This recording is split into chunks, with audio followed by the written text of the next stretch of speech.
Perayaan Hari Raya Idul Fitri identik dengan ketupat sebagai makanan khas yang disajikan bersama opor ayam, sambal goreng ati atau semur daging. Menjelang Lebaran, keberadaan ketupat ternyata masih dicari masyarakat Palembang di Pasar 10 Hulu, Palembang. Menurut Irma, salah satu pedagang ketupat mengatakan, ia setiap tahun berjualan ketupat. Namun hingga pekan kedua Ramadan, penjualan ketupat masih sepi. Dalam sehari ia bisa menjual 200 ikat ketupat dengan harga per ikat Rp2.000. Tahun ini tiap tahun lah jualan tupat. Tiap tahun jualan ya? Ya. Nah, Lebaran ini ya? Didapatkan dari mana yuk? Dari Limulu. 5 Ulu? Ya. Berapa yuk jualnya yuk? Jual 2.000. Siko? 10-nya 2.000. 10 biji ini, 10 biji? Ya, Dan 10. serentengnya 2.000? Ya. Ya, kalau sekarang lah rame belum yuk? Belum lagi sepi sekarang. Sepi yuk? Ya. Ngapa yuk?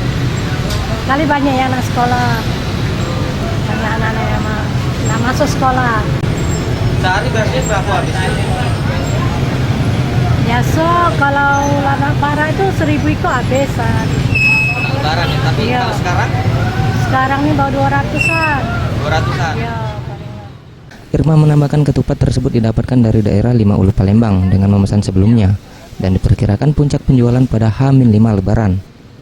Gusti Putus Mertayasa, Sriwijaya TV.